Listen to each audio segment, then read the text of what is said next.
things here. So let's do. Oh, here we go. So the Trump campaign, like I said, they're not really putting any offices anywhere. They haven't really done much to actually campaign because Trump's stuck in court in his criminal trial. But he did put. They took out the leadership of the RNC. He put his daughter-in-law, Laura Trump, or Lara, whatever it is. She's in charge. She's one of them, people in charge now, and they've gone a whole different direction. So now all the RNC's money, all the campaign money they're making, is pretty much going to pay off Trump's legal fees. So there is no ground game. They aren't knocking on doors. They aren't campaigning.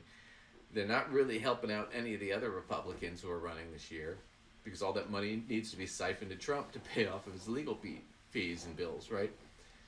Well, now Lara Trump is in a whole new position where recently they've decided, well, they're going to do this real sort of draconian kind of look at the election and kind of jump on voter fraud, which isn't really a thing.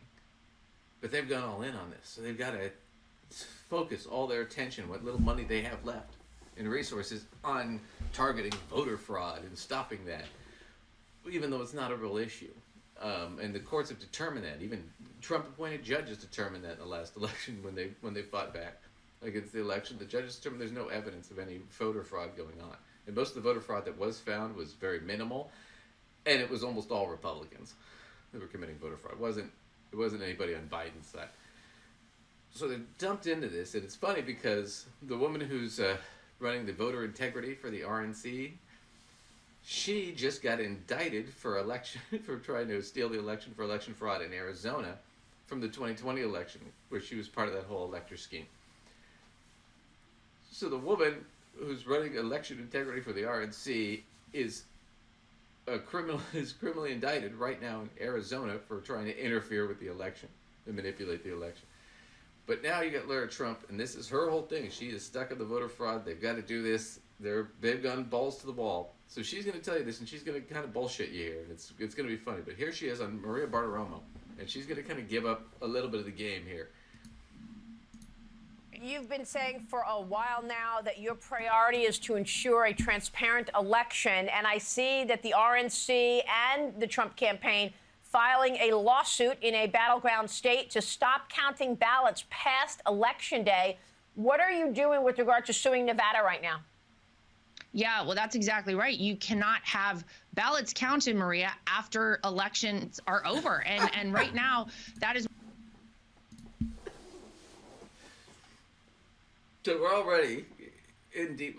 You can't have ballots counted after elections are over. Well, you can, but typically you don't because the election's over. You've already decided who the winner is. We've already figured it out. Sometimes there are recounts, though. That happens. But no, that's not what she means. Because what she's saying is true. Typically, you don't count the ballots after the election's over. What she's saying is, we don't want to count ballots after we won or after the voting's closed. Well, the problem is once voting's closed, you haven't counted all the ballots. So what she's saying is we just want to count the early ballots, which are typically the Republican ballots, because that's how they've set it up.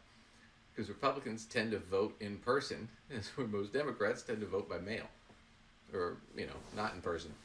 And so they want to stop that. So they want to just, boom, as soon as we're ahead, we want to stop and close the voting. That's what she's talking about. That's the bullshit. Is one of the many lawsuits we have out across this country to ensure that just that happens, that we have a free, fair, and transparent election. So in Nevada, as you pointed out, we are saying we want on Election Day that to be the last day that mail-in ballots can be counted. And we've been very successful. That's the problem, is the way it's set up in Nevada. They don't start counting. They're not allowed to start counting the mail-in ballots until Election Day. Do you see? You see how that spins a little bit? Right? We don't want you counting ballots, mail-in ballots, after Election Day, because we know more Democrats vote by mail than Republicans. So we'll have all the Republican votes will be counted. We can count those after Election Day.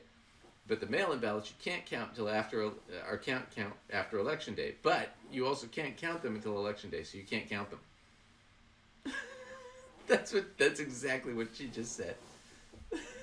And of course everybody knows that. It's all bullshit. But that's what she just said. It's crazy. Successful in a lot of lawsuits. A couple weeks ago, we won a big lawsuit in the state of Pennsylvania. They wanted to take off dates from mail-in ballots. Of course, the Democrats, in an effort to make it easier to cheat. We pushed back on that. We won, and that set precedent for the entire country. So whether it's Nevada, whether it's Pennsylvania, or whether it's in New York City, where we actually just had a big win.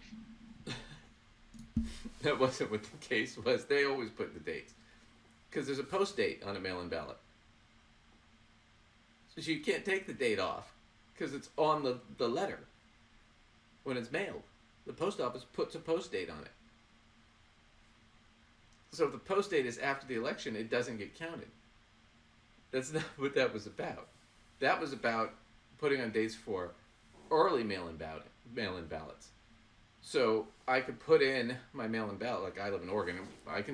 I usually vote like 2 or 3 weeks before the election because that's when I get my mail-in ballot. And it goes in, and then they wait and they count it when the election happens. What she's talking about is, well, no, we don't want that at all. Because if they put dates on them, and we don't want them to be able to put them in earlier, right? So we want it to have to be on the specific date. They sort of won that they didn't. They won that, oh yeah, no, they have to put dates on them. Okay. The post office already does though. So it's kind of a ridiculous thing to say, okay, we're going to have to put a second date on it. Which is then going to end up being the same date. So it wasn't really a win for them. It was just sort of a technical nonsense thing. They were trying to encourage 800,000 non-citizens to vote. We had a bipartisan effort led by the RNC. We won there. They are not going to be able to do that. And we are doing... Okay, that's a lie too. So what happened in New York with the 800 citizens voting, or non-citizens, sorry, voting, was there was a bill that came out, I can't remember who pushed it, and it got shot down. It was stupid. And that's what it was. It was basically, well, look, they're not citizens, so they can't vote federally, but they do live here and pay taxes. Even though they're not citizens, they're immigrants, they're legal immigrants. So if we're having them here and they're doing that, they should at least be able to vote for, like, the mayor or comptroller or county commission or whatever.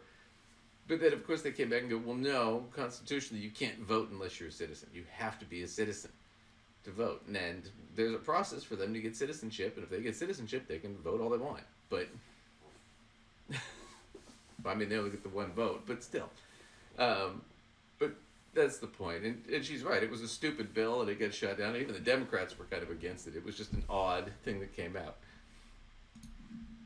Doing those things all across the country because we can't be reactive. We have to be proactive. We have to look at this well ahead of Election Day and the election season that we now have in this country. We're doing everything from the RNC to ensure that that happens. So what else can you tell us specifically that you're doing right now to ensure a transparent and free election in November? What, 5.5 months away now?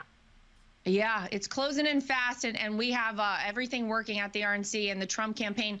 ProtectTheVote.com. I can't overstate how important it is for us to get people on our election integrity team. It is the largest division we have right now at the RNC. If you want to volunteer out there to be a poll watcher, a poll worker, someone who can actually work in these polling locations and tabulation centers, we are now able to train you. We want you to join our team. If you're an attorney, we want attorneys volunteering as well because we want them in every single major polling location across this country to ensure that we are not waiting for weeks.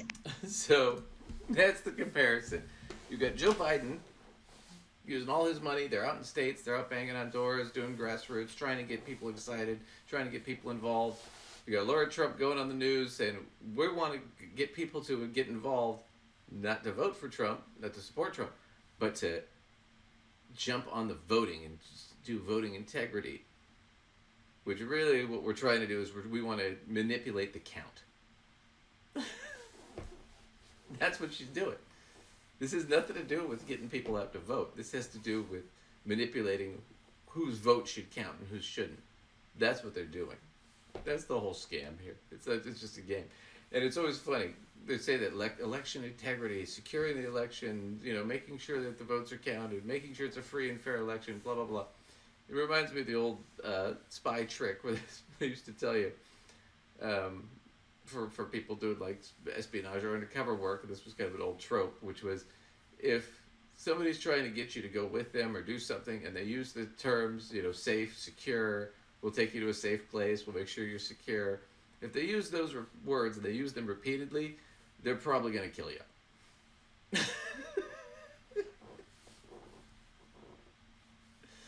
Because if somebody's trying to help you, they don't need to reassure you that they're trying to help you all the time. They just help you. That's the point. They've got to reassure. Oh, no, it's safe and secure. It's free. It's a balanced election. It's free and fair election. Super election security. Repeatedly use those terms. And then what is she talking about? Let's avoid counting these votes here. Let's avoid counting those votes there. We want to repress counting these votes here. We don't want these people voting over here. They're trying to restrict the vote and restrict the count. So that's the whole scam with that. It's just a joke. But that's Lara Trump.